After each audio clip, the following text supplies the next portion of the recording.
bienvenue dans le podcast des audacieux normands par la Caisse d'épargne Normandie. Notre objectif est simple, vous inspirer, vous donner envie d'entreprendre, bref, d'être audacieux. Nous partons à la rencontre des Normandes et Normands au parcours incroyable pour découvrir leur passion.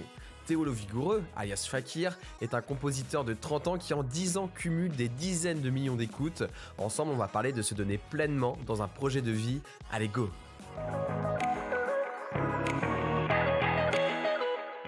Bonjour Théo. Salut Ambroise. Avec un peu de recul, as-tu l'impression d'avoir écrit ton succès, que tu avais cet objectif et que tu as organisé tous les moyens nécessaires pour y arriver? Écoute, en vrai, moi j'ai plutôt l'impression que c'est arrivé par une espèce de suite de coups de chance ou de rencontres et tout ça. Moi, c'est pas du tout un objectif que je m'étais fixé à la base de réussir en fait dans la musique. C'est une passion qui m'a jamais quitté, mais en fait, je pense que ça a été grâce aux copains, grâce aussi au Cargo, la salle de camp, qui m'a vachement accompagné. Qui a permis en fait tout ça, tous ces facteurs ont permis à ce truc d'arriver, à ce succès de m'arriver qui était complètement fou. Et c'est une espèce de rêve de gosse qui s'est réalisé, quoi. Oui, donc si c'est un rêve de gosse, il y avait quand même cet idéal. Bah ouais, j'étais un peu. En fait, j'avais fait un peu une croix dessus quand je suis arrivé au lycée parce que je me suis dit c'est un rêve qui est inatteignable. Tu vois, moi j'avais ces espèces de fantasmes de rockstar, de partir en tournée dans le monde entier, etc.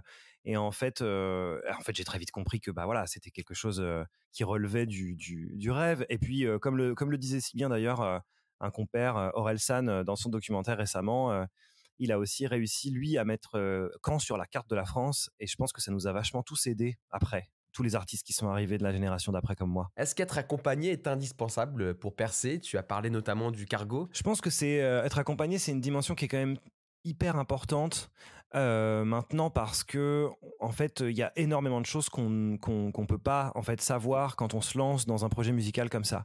Et je pense notamment à tout ce qui est relié à la scène, que ce soit le vocabulaire, que ce soit voilà comment trouver des techniciens en fait qui vont nous accompagner à faire des concerts. Et le live, c'est rigolo parce que autant les médias évoluent, autant la manière de s'adresser au public via les réseaux sociaux, tout ça, ça évolue très très vite. Autant je trouve que le nerf de la guerre encore, si je puis dire, c'est ça reste le live, ça reste la tournée de concerts. Et pour ça, l'accompagnement, c'est pour moi, c'est assez essentiel, ouais. Qui sont les autres personnes qui t'ont accompagné sur ton projet Fakir? Je pense que nos audacieux sont curieux de connaître les coulisses d'un tel succès. Alors ouais, bah il y a plein de pôles en fait qui sont comment dire à pourvoir une fois qu'on se professionnalise. Il y a le côté organisation de tournée qu'on va appeler donc les tourneurs. Et ça c'est une partie très très importante. On dit aussi un agent. Par exemple, quand on parle d'un agent, généralement on parle du tourneur. Donc lui c'est celui qui va voilà organiser toutes les tournées.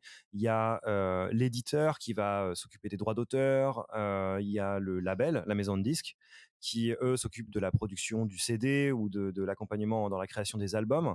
Et enfin, le plus près, disons le premier garde du corps, c'est le manager. Et là, pour le coup, c'est celui qui va négocier justement avec toutes ces entités-là et faire en sorte que tout le monde bosse ensemble. Et moi, j'ai tout ce monde-là autour de moi. Et c'est parfois un petit peu de management. Ouais, il y a un truc de ressources humaines assez costaud. C'est à toi d'aller les chercher, ces personnes, ou ils viennent à toi? Bah, je pense que c'est un peu tout. C'est-à-dire que il y a quand un projet commence à fonctionner un peu, il y a des gens qui vont commencer à venir vers nous. Et puis c'est là qu'il faut comment dire être prudent et avoir un peu de flair en fait pour essayer de savoir qui vient entre les gens qui sont très intéressés par le projet, les gens qui sont là à l'humain en fait avec qui on a un super rapport, des gens qui sont là pour l'argent, évidemment il y en a. Et du coup c'est un petit peu des deux. C'est pour ça que c'est aussi pratique de trouver rapidement un manager en qui tu as confiance et à qui tu peux vraiment genre confier ton projet, confier ton bébé, parce que lui va savoir normalement et avoir le background nécessaire pour trier. À quel moment prends-tu conscience que ton succès a une résonance nationale, que tu fais partie de la scène nationale électro? Eh ben, je pense que c'est une espèce d'accumulation de plein de petits signaux. Il y a eu comment dire des mises en playlist sur des radios nationales. Par exemple, moi c'était Radio Nova la première à me rentrer en playlist. Et j'avoue, tout de suite ça rend le truc un petit peu vertigineux parce que dès que tu as une date programmée, voilà, à Marseille, à Lyon, etc., et que tu vois des gens de la ville venir vraiment pour te voir, il y a quelque chose où tu te dis ah ça y est, il se passe quelque chose. Il y a une dimension un peu plus grande qui se rajoute, quoi. Était-ce l'image que tu te faisais de la réussite? Je sais pas vraiment. Je pense que je j'avais pas vraiment d'attente ou de trucs préconçus sur sur le côté un peu réussite.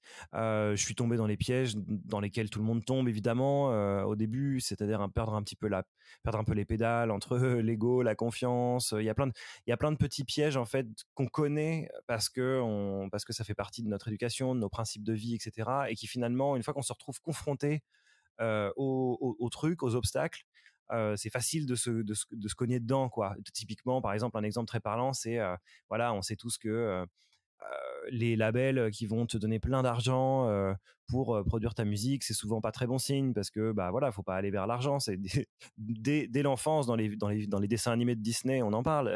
Mais en fait, quand on se retrouve face au dilemme, c'est plus compliqué que ça, quoi. Du coup, il y a il y a plein de petits pièges et tout. Et moi, j'étais à la limite le truc qui m'a le plus étonné, c'était que j'étais encore crédule en fait, encore capable de tomber dans tous les panneaux qu'on me tendait, quoi. Est-ce qu'on doit rester fidèle à sa région d'origine? Je suppose que c'est quand même pas facile de passer, voilà, d'une ville comme Caen à tout d'un coup avoir une aura, nationale. Est-ce qu'il faut continuer à faire des clins d'œil? Tu parlais notamment tout à l'heure de Relsan qui continue lui toujours à être très fier, de venir de Caen et il le place dans ses paroles, il le place dans ses interviews et dans tout ce qu'il peut faire. Ah, je pense que ça peut nourrir quelque chose, ouais, parce qu'en fait, il y a un truc très, comment je pourrais dire ça? Parisiano-centré en France, en fait. Il y a vraiment pas grand-chose. On a l'impression que pas grand-chose se passe en dehors de Paris, alors que c'est totalement faux. Et en fait, le côté justement régional, finalement, donne une force énorme. Moi, j'ai l'impression d'avoir été, j'aurais pas pu réussir Fakir comme comme je l'ai réussi en habitant à Paris et en venant de Paris. Pour moi, ça me semble complètement impossible. J'ai réussi là parce que j'avais Caen, parce que j'avais le Calvados, la Normandie derrière moi qui me poussait aussi. Et ça, c'est sûr, quoi. À Caen, à Paris, je veux dire, on est noyé dans une espèce de masse aussi. Il y a énormément de propositions, énormément de choses. Du coup, c'est très difficile d'émerger et de sortir de la masse. Alors que finalement, à Caen, on est moins nombreux et du coup, on peut avoir un accompagnement de plus grande qualité, quoi. Quel regard portes-tu, à la Normandie, à sa scène électro? Je pense bien sûr à Superpose ou encore à Petit Biscuit. Écoute, je trouve ça assez étonnant qu'on ait quand même pas mal de têtes d'affiche comme ça de musique électronique qui viennent de Normandie, comme quoi on a un terrain comme ça. Mais tu vois, comment dire, à posteriori, je le rattache un petit peu à cette proximité qu'on a avec l'Angleterre, que ce soit géographique, mais aussi culturelle en fait, dans la manière dont les gens interagissent entre eux, comment on est accueilli. Bon, il y a peut-être aussi quelque chose qui vient de la manière de consommer de la bière, mais je veux dire. Je sais pas, moi je me suis toujours senti très proche de la culture anglaise musicalement et j'ai l'impression que c'est aussi le cas d'une scène normande, au-delà même de la musique électronique, parce qu'il y a une scène rock très active. Et voilà. Et je me dis du coup, nous en tout cas, enfin je dis nous, j'inclus Mehdi, Petit Biscuit et Superpose dedans aussi, mais j'ai l'impression qu'on est des mecs pas forcément inspirés par la French Touch, par la scène parisienne ou versaillaise même, qui a officié au début des années 90, mais plus justement par la musique anglaise, Ninja Tune, Bonobo, tous ces gens-là qui nous viennent d'outre-Manche. Du coup, je fais un peu le rapprochement comme ça. Reprenons depuis le début. Tu as des parents profs de musique. Quelle approche de la musique as-tu? Académique, scolaire, un simple divertissement? Je dirais, c'est une approche qui est très naturelle et je crois que mes parents se sont appliqués aussi à conserver cette spontanéité dans mon apprentissage parce que ils voulaient pas justement que je tombe dans le côté académique et peut-être un peu disciplinaire, tu vois, du conservatoire. Et je les remercie d'ailleurs pour ça parce qu'en fait, moi, je pense que ça m'aurait coupé tout de suite l'herbe sous le pied en termes de passion. Donc, ouais, j'ai une approche ça a toujours été là et c'est toujours hyper naturel. Il y a jamais quelque chose justement de scolaire ou en rapport avec la discipline. C'est toujours une partie de plaisir, quoi, de me mettre à faire de la musique. Comment gérer la pratique musicale quand on est jeune, très jeune? Est-ce forcément un loisir? Un peu cette phrase fais tes devoirs et puis après on verra. Soit tu iras faire du sport, soit tu feras de la musique, tu feras ce que tu veux, mais avant tout, gère tes études. Est-ce que toi aussi tu l'as vu comme cela ou tu as dû à un moment donné justement bousculer les préconçus et devoir placer la musique de manière plus importante que tes autres activités? Bah, en fait, ça s'est fait très progressivement. Pour ça, c'est cool. C'est que je suis après le lycée, en fait, j'ai fait une fac de musicologie à Paris. Donc, en fait, la musique et le scolaire étaient entremêlés et s'entremêlaient de plus en plus. Et en fait, à un moment donné, ma pratique musicale personnelle a pris le dessus sur le scolaire. Mais en fait, je suis même parti de la fac avec la bénédiction de mes profs, quoi. C'était un petit peu, ils me voyaient grandir, et ils voyaient mon projet devenir de plus en plus professionnel.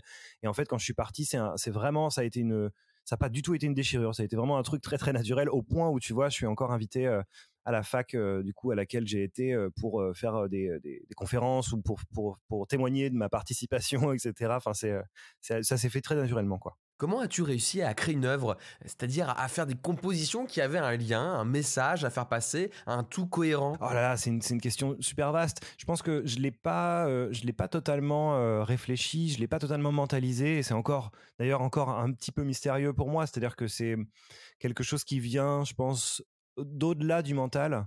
Et du coup, quand je me mets à faire de la musique, quelque chose sort de moi. D'ailleurs, c'est assez intéressant parce qu'en fait, j'ai essayé de faire autre chose. J'ai essayé de faire un autre style de musique, autrement, en me tordant, en me forçant pour jouer d'un autre style, faire autre chose. Et ce que j'ai remarqué, c'est qu'en fait, j'étais malheureux, j'étais triste de faire ça, et que le naturel revenait un peu comme un élastique. Et que voilà, si je réfléchis à rien, je fais du fakir, quoi. Quel conseil donnerais-tu à un audacieux normand qui nous écoute et qui souhaite se lancer dans une carrière artistique? Eh ben, ouais, c'est vrai qu'il y a un truc compliqué. Alors, je vais la faire en deux parties, cette réponse. Il y a une partie relou qui va être enfilez-vous la théorie musicale. Voilà, ça c'est un point qui est un peu chiant, un peu académique et tout. Mais en fait, moi, je suis passé par là. C'est un petit peu galère, mais il suffit quoi de 5, 6 ans de solfège. On peut y aller tranquillement. Avoir les bases de la musique, c'est quelque chose qui va permettre plus tard de ne pas être limité par un espèce de plafond et de pas être esclave des machines. Parce qu'en fait, il y a énormément de solutions aujourd'hui pour faire de la musique et composer tout seul.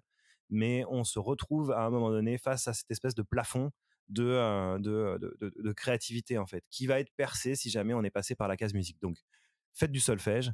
Et le deuxième conseil, ce serait n'essayez pas de faire comme. Soyez complètement honnête. C'est un peu dans les, comment dire, un beau discours comme ça. Soyez vous-même, mais finalement c'est ça. C'est rester très honnête avec votre intention de base, parce qu'en fait, si ça vous touche sincèrement, c'est que ça touche plein de gens, parce qu'on est tous les mêmes. Et moi, je suis passé par cette case où, au départ, je pensais que Fakir est une proposition. Enfin, en soi, objectivement, Fakir est une proposition très étrange, parce que voilà, c'est de la musique avec un peu de world, avec des mots découpés qui veulent rien dire au final. Mais ça m'a touché, et j'ai réalisé que ça touchait beaucoup de gens de plus en plus. Donc, continuez, quoi. Merci Théo d'avoir passé ce moment avec nous. On retrouve tes actus et tes titres sur le site des Audacieux Normands, une marque de la Caisse d'épargne Normandie. À très bientôt. Merci à toi.